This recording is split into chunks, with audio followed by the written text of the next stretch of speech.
Hi, my name's Phil. I like talking about politics, and in this video I'd like to discuss the latest analysis presented in The Guardian, which suggests that a catastrophic defeat for the Tories would lay the ground for a lurch to the right after the election. So what is this analysis based on?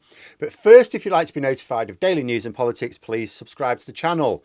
So first of all, there may be some people looking at what the Tories seem to be promoting these days and going, hang on, Phil, lurching further to the right? Is that possible? And I think that's because there's a disconnect between how people view Tory policy and what Tory policy actually is. Because the party has had a succession of weak leaders. MPs have been free, in collusion with much of the mainstream media, to just promote some fairly chilling policies, and you sort of get the idea that this is Tory policy. But what we've seen from both Boris Johnson and Rishi Sunak's governments are appeasement of the far right to an extent, but also attempts to rein them in, apply the brakes. So, for example, with the Northern Ireland Protocol, Boris Johnson failed to honour it, so he was appeasing the far right, but they wanted him to scrap it altogether. He never did he? He stopped short of triggering a full-blown trade war with the EU and possibly the US. Rishi Sunak allowed the retained EU law bill to pass into law, but he savagely cut the number of rights and protections destined for the bonfire. So we were supposed to be losing thousands of protections, and we only lost a few hundred. So although I say only a few hundred. So although the Tories have most certainly been lurching to the right over time, Johnson and Sunak were applying the brakes to the more extreme interpretations of those policies. Not that I'm saying that we should be grateful to them. It's just to highlight that a different leader may remove those brakes. There is every chance that the Tory party, which emerges from a heavy election defeat, to be a sort of unholy union of Oswald Mosley and Enoch Powell. But when discussing this in the past, I've often said that what will swing it is which MPs exactly win their seats. Now, I've never had a real good look at that, because it would take a long time and it's like not really worth it. Let's just see. You know, there's no point in looking at the balance of power within the Conservative Party right now, because most of them are likely to lose their seats and some are retiring anyway. We need to know how the parliamentary party would look after the election. And there are basically three strands of power within the Conservative Party. There's the parliamentary party itself, the MPs. There's the membership, and then there's their client media. Now, we know that the Tory media would relish full-on fascism, or much of it would. I joked about an Express article this week highlighting a massive problem with Brexit. We weren't going to be part of this European-wide integrated transport network. But they published a real rager today. Oh, properly demented article.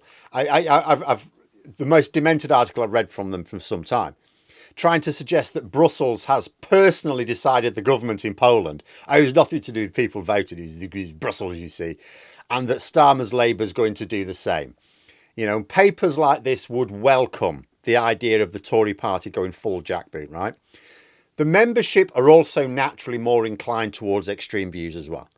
Until they're routinely losing elections, I think it's safe to assume they can be relied upon to vote for the craziest candidate presented to them in a leadership contest.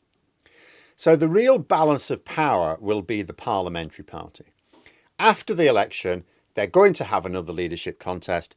The field will be whittled down to two candidates. That's how they do it in the Conservative Party. And then the members will pick the most extreme one. So the only way for Tory MPs after the election to prevent an unrestrained fascist from leading them in opposition will be to engineer the leadership contest to produce two vaguely credible candidates on the ballot which goes to members. Now, there are only two ways to achieve this. The first is to hope that the far right are too divided to back a common candidate, and so they all split their votes amongst various champions and they knock each other out in the first round. The second is to reduce the proportion of far-right Tory MPs to less than a third of the parliamentary party. If you can knock them down to less than a third, and then what you can do is it's possible to engineer the vote to get two sensible candidates on the ballot. It's this second one which The Guardian seems to have researched based on. So their analysis suggests if the Tories lose quite catastrophically, and they sort of say they're knocked down to fewer than 100 MPs, then about 40% of the parliamentary party would represent the far right. That is a higher proportion now. It's fewer MPs, but a larger proportion. And the proportions are what are important for the leadership contest. Now, at this point, as long as most can coalesce around a compromise candidate, that would mean they could guarantee that their pick gets on the ballot. It would go to the members, and they can be fairly happy that the media will promote that member and that that member will be elected by the membership, right? The same research says that if the loss isn't quite that catastrophically bad, if it's maybe like 150 seats, which is still catastrophically bad, then the far right would only comprise about 30% of the party. Now, in this situation, that is still a significant block, but as long as the relatively moderate majority of Tory MPs work strategically, and they would have to work strategically, they would have the numbers to freeze out the far right from the final ballot to members. It would also mean that any disunity on the far right, even by a relatively small number of MPs, could be fatal for their chances of getting a proper nutter in charge. Now, this is actually quite interesting in multiple ways. Like I've already made the point, there are some prominent Conservative MPs who are not going to help their party in the election. It's going to be really quite bizarre because not all Conservatives are going to be helping promote the Conservatives in this coming election.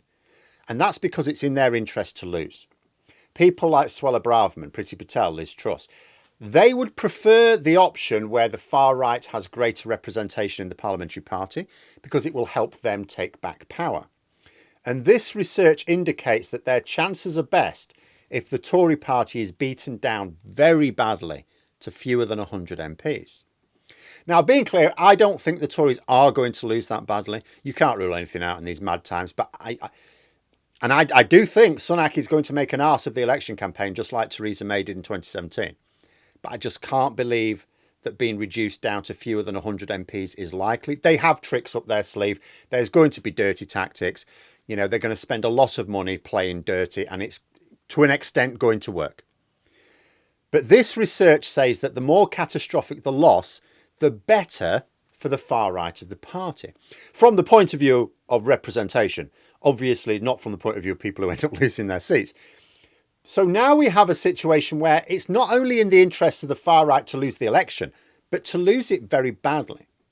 Now, where is the motivation for people like Braverman, Anderson, Patel, Truss, Clark, Kruger, Cates, Rees-Mogg and so on to unite for the election, to give their party the best shot if doing so works against their ambition of taking over the leadership of the party again? In fact, the only thing keeping them in check, I think, would be the desire.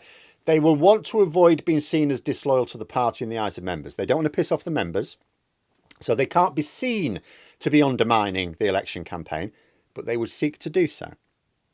Because that aside, there is every reason for them to actively want to sabotage their own party's campaign, which makes you wonder about the Tory client media. I think we can say that the Times will swing behind the Conservatives. They're a Tory paper. They don't usually show approval of the full fash. But what about the Express, the Telegraph, the Mail, the Sun? You know, there's a suggestion that the Sun's not going to fight too hard for Sunak, but what about the others? There'll already be a temptation not to back a losing horse in order to remain credible with their readers. But if they have their eye on the aftermath of the election rather than the election itself, and they want to see the far right take over the Tory party again, might they not trip Sunak up at every opportunity as well? And I should add at the end that The Guardian have obviously used a poll for the basis of their research. They've used the opinion poll and they've plugged it into Electoral Calculus's MRP model. Opinion's not a bad pollster. I think they've got a blind spot for reluctant Tory voters, but I think other pollsters have their own blind spots as well. But I don't think that matters for the nature of this research. They just needed a poll. The conclusions are not based on the specific poll they used, but how it could swing different ways. So it's really the impact of polling changes. In other words, the conclusions are still valid as long as they sort of understand if the Tories are beaten down to, say, about 75 seats, which are the 75 seats that would be retained. And they've looked at the candidates for those seats and gone, full fash, not full fash, fairly moderate, and groups them accordingly. So as long as they've done that, and that is the legwork I've not been prepared to do, as long as they've done that, then it means they're analysis is still valid. And it is believable. It's believable that a truly catastrophic result would result in a larger proportion of Tory MPs on the far right.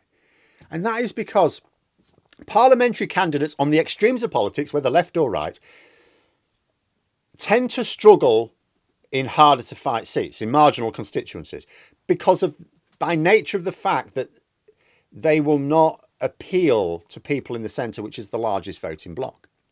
So more extreme MPs tend only to do well in safe seats for their respective parties. So Suella Braverman, for example, would not win a marginal seat. She's only going to win a seat where people are going to vote Conservative. Some will vote because they approve of her, some will just vote Conservative. Jacob Rees-Mogg, on the other hand, may lose his seat because his constituency is now approaching marginal territory. But what I would take from this is it's a green light for the far right of the Tory party, at least those whose own seats are safe. Lee Anderson may still be a bit caught in the headlights, to actively want their party to lose badly. Because imagine telling the leaders of the far right, imagine sitting down, I won't have to because they'll have read this themselves, Suella Braverman, Danny Kruger, Miriam Cates, Priti Patel, people like that, right? And you say to them, look, depending on what happens at the election, so if the party wins the election, if you all go out and you do really well campaigning for your party, and you actually pull a rabbit out the hat and the Conservatives win the election, Rishi Sunak will remain Prime Minister and continue to ignore you. Then you'd say, okay, so then let's say most likely the party loses, but it's not absolutely disastrously, right? They win somewhere between 150 and 200 seats. There'll be too few of them to guarantee winning the following leadership contest because you're going to lose too many MPs on the far right. Proportionally, there'll not be enough of you to guarantee your pick gets on the ballot to members.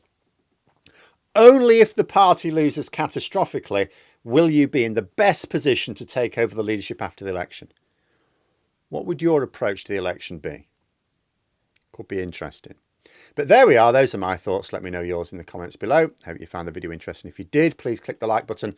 And if you'd like to support the channel further, the join button for memberships. And until next time, I'll see you later.